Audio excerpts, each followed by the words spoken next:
नमस्कार दोस्तों, मैं रीना आपके अपने channel Reena kitchen recipe and blogs में स्वागत करती हूँ।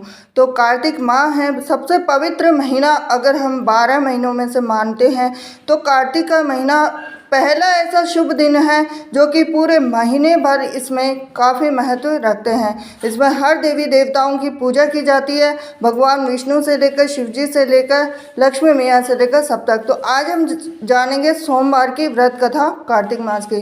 तो एक नगर में बहुत ही धनवान साहूकार रहता था। उसके घर में धन की कमी नहीं थी, परंतु वह बहुत दुखी था क्योंकि उसके कोई पुत्र नहीं था। वह इसी चिंता में दिन रात दुखी रहता था। पुत्र की कामना के लिए वह प्रत्येक सोमवार शिव जी का व्रत और पूजन किया करता था तथा सायंकाल मंदिर जाकर शिव जी के सामने दीपक जलाया करता था।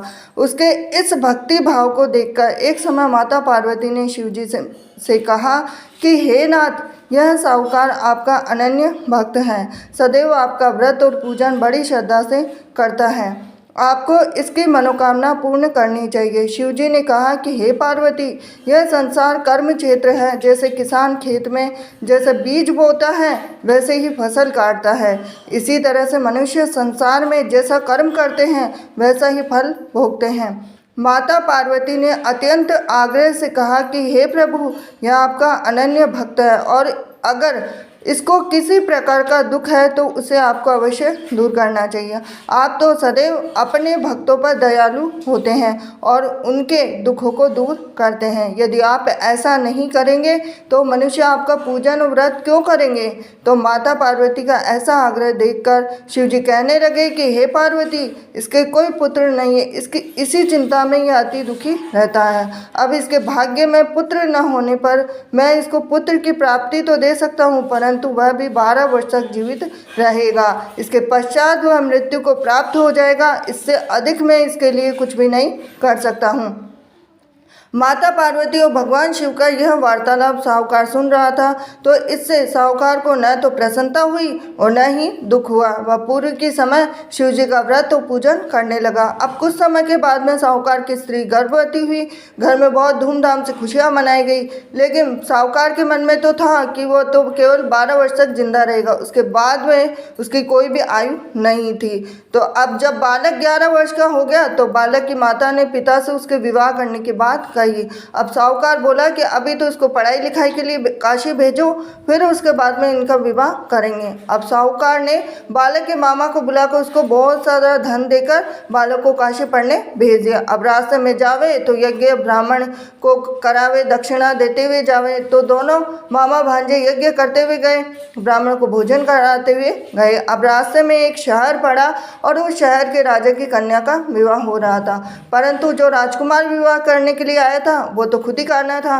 अब राजकुमार को देख राजकुमारी और उसके माता पिता विवाह में किसी भी प्रकार के अड़चन पैदा ना कर दे, इस वजह से उन्होंने उस सुंदर मनभावन लड़के को देखा तो उनके मन में विचार आया कि क्यों ना इस लड़के को वर के रूप में ढूंढ लिया जाए। तो ऐसे मन में विचार करके राजकुमार के पिता ने उस लड़के और उसके मामा से बात कर ली। अब दोनों राजी हो गए। दूल्हे का वेश बनाकर उनको कपड़े पहनाकर घोड़ी पर बिठा दिया। अब कन्या के द्वार पे पहुंचे तो सभी कार्य उनकी प्रसन्नता से पूर्ण हो गए। अब राजकुमार के पिता ने सोचा कि यदि विवाह का कार्य भी उसी लड़की से करा दिया जाए तो क्यों बुराई है, इसमें कोई बुराई नहीं है। तो ऐसा विचार कर लड़के और उसके मामा से कहा, यदि आप फेरों और कन्यादान के काम को भी करा दें तो आपकी कितनी कृपा होगी। अब सेठ का पुत्र जिस समय जाने लगा तो उसके राजकुमार की चुनरी के पल्ले पर लिख दिया कि तेरा विवाह मेरे साथ हुआ है, परंतु जिस राजकुमार के साथ तुझे भेजेंगे वो तो खुद ही करना है। अब मैं काशी जी पढ़ने जा रहा हूँ। अब सेठ के लड़के के जाने के पश्चात राजकुमारी ने जब अपनी चुनरी पर ऐसा लिखा हुआ पाया तो अंधे राजकुमार के साथ जाने से मना कर दिया। अब उसने अपने माता पिता को सारी बात बता दी और कहा कि यह मेरा पति नहीं है, मेरा विवाह इसके साथ नहीं हुआ, मेरा विवाह तो जिसके साथ हुआ जो काशी जी पढ़ने गया है। अब राजकुमारी के माता पिता ने अपनी कन्या को विदा नहीं किया और बारात वापस चली गई। अब उधर सेठ का लड़का मामा काशी पहुँचे। अब वहाँ जाकर उन्होंने यज्ञ कराया, लड़के ने पढ़ना शुरू किया। अब जैसे ही उसकी उम्र 12 वर्ष थी तो लड़के की अचानक तबीयत खराब हो गई। अब उसने अपनी मामा को बोला कि मेरी तबीयत बिल्कुल भी ठीक नहीं है। तो मामा ने कहा कि अंदर जाकर सो जा। थोड़ी देर में ही उनके प्राण निकल गए। जब उसके मामा ने कहा कि उसका भांजा मृत पड़ा तो रोना पीटना मचा दूंगा, तो यज्ञ का काम अधूरा रह जाएगा। अब यज्ञ का कार्य जैसे ही समाप्त हुआ तो सबने रोना पीटना शुरू कर दिया। अब उधर से माता पार्वती और शिव जी जा रहे थे। जब उन्होंने ज़ोर ज़ोर से रोने की आवाज़ सुनी तो पार्वती जी कहने लगे कि हे नाथ, कोई दुखिया रो रहा है, इसके कष्ट को दूर कीजिए। जब शिव पार्वती वहाँ पहुँचे तो उन्होंने पाया कि वहाँ एक लड़का था, उसको आपने वरदान से उत्पन्न हुआ है। तो शिव जी ने कहा कि हे पार्वती, इसकी आयु इतनी ही थी, वह भोग चुका है। तो पार्वती जी ने कहा कि हे नाथ, इस बालक को और आयु दे दो, नहीं तो इसका माता पिता तड़प तड़प कर ही मर जाएंगे।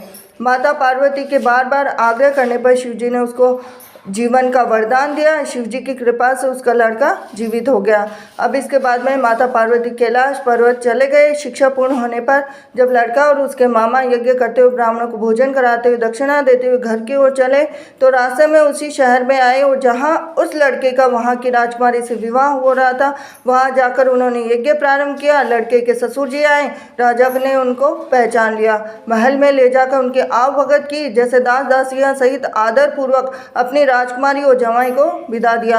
वहां से विदा होकर सेठ का लड़का अपने मामा और पत्नी सहित उसी तरह यज्ञ कराते हुए ब्राह्मणों को भोज कराते हुए दक्षिणा देते हुए अपने घर के लिए चले गए।